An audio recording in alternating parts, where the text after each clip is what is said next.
ዛሬም ለልጆቼ ነው ኦርደር ያደረኩትኝ ምክንያቱም ያው የልጅ ቤት ታውቃላችሁ በጣም ብዙ ነገር ነው የሚያስፈልጋችሁ። አይሮን እናንተን አላውቅም እኔ ግን በጣም እየበቃኝ አይደለም። በዛ ላይ ደግሞ የአሜሪካ ክሎዜት ላሳያችሁ ግራ መንገዳችሁ በቃ ይሄ ነው። መሀል ላይ የሆነ ነገር አለ ከዛ ከላይ ደግሞ መደርደሪያ ነገር አለ አለቀ። አሁን ይሄ እንዴት ይበቃል ጋይስ? ሶ ያ እኔ ስላልተመቸኝ የልጆች እቃ እዛ ጋም የሆነ መደርደሪያ ያለኝ እሱም አልበቃኝም። እውነት ለመናገር ሁለት ልጆች ስለሆነ አያችሁ ባለፈው ኦርደር ያደረኩት ያኛው ነበረ እሱ መጫወቻቸውን ማስቀመጫ ነው። ይሄ ደግሞ ልብሶቻቸውን ማስቀምጥበት ነው ማለት ነው። አይገርማችሁም? ስቲል አልበቃኝም። ሜቢ አንድ ደግሞ አለው ሌላ ማለት ነው ተጨማሪ ያው ሁለት ሴት ስለሆኑ ይሄኛው ለአንዷ ሴት ለአንዷ ልጅ ለአንዷ ደግሞ ሌላ ኦርደር አደርጋለሁ ማለት ነው።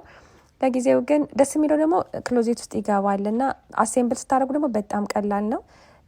እንደምታዩት ደግሞ ዝም ብሎ ቀላል ነገር አይደለም በጣም ጠንካራ ነው። ብዙ ጊዜ ቆይላችኋል ሙቭ ስታረጉም አይከብዳችሁም እጥፍጥፍ አድርጋችሁ ወደ ፈለጋችሁበት ቦታ መሄድ ትችላላችሁ። ኤኒዌይ በጣም አሪፍ ነው። ፕራይሱም አፎርደብል ነው። ክሎዜታችሁ ማሳመር ትችላላችሁ እቃ ምናምን ለማስቀመጥ ያለበለዚያ ከባድ ነው። እዚህ ሀገር እንዳልኳችሁ ያው እንዳያችሁት ነው ምንም ነገር የለውም እና ራሳችሁ ወይ ላይክ ከፍላችሁ ማሰራት ትችላላችሁ። በጣም ውድ ስለሆነ እሱ ደግሞ ወደ 5000 ምናምን ነው የሚጠይቁት ማለት ነው። ሰው እሱን ከመክፈል እነዚህ ይሄንን ገዝታችሁ ከዛ በራሳችሁ ኦርጋናይዝ ማድረግ ትችላላችሁ ማለት ነው። እኔ በጣም ነው የወደድኩትኝ። መግዛት ከፈለጋችሁ ሊንኩን ከስራ አስቀምጥላችኋለሁ።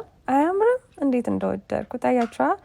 ከዛ ይሄንን ከፈለጋችሁ እንትን ማድረግ ትችላላችሁ ላይክ ምንድነው ጎማ ምናምን። እኔ ግን ይሄን ያህል ተሽከርካሪ ነገር አያስፈልገኝ። አያችሁት? አያምርም? አንድ ሌላ ጨምራለሁ ከዛ ከጎን አስቀምጣለሁ። እዛ ውስጥ ደግሞ ዳይፐር ምናምን የዳይፐር ካርቶን ምናምን ያለው ሶሪ አላወጣሁትም። ልጆቼ አሁን ዳይፐር ስለማይጠቀሙ ባይዘይ ዳይፐር የምትፈልጉ ሰዎች ካላችሁ ንገሩኝ። ብዙ አይደለም ግን ያው ሙሉ ነው ኦልሞስት ትንሽ ብቻ ነው የተጠቀምኩትኝ። ሶ ያ ይሄንን ይመስላል ጋይስ። ውስጡ በጣም ብዙ ነው የሚይዘው። ኦልሬዲ የተወሰነ ልብስ አስገባብቼ ነበረ። ማይ ጋድ እንዴት ደስ እንዳለኝ ገላግሌ ነው በቃ እውነቴን ነው የምነግራችሁ። እኔ በጣም ደስ ነው ያለኝ። በቃ እኔ ኮተት ነው ያስጠላኝ እና ነው አሁን ተመችቶኛል። በጣም ደስ ብሎኛል ጋይስ። ሶ ያ ኦርደር ማድረግ ከፈለጋችሁ ሊንኩን ከስራ አስቀምጥላችኋለሁ። እንደምትወዱት ተስፋ አደርጋለሁ። ያ ሌላም ኦርደር አድርጌያለሁ ሲመጣ አሳያችኋለሁ። ባይ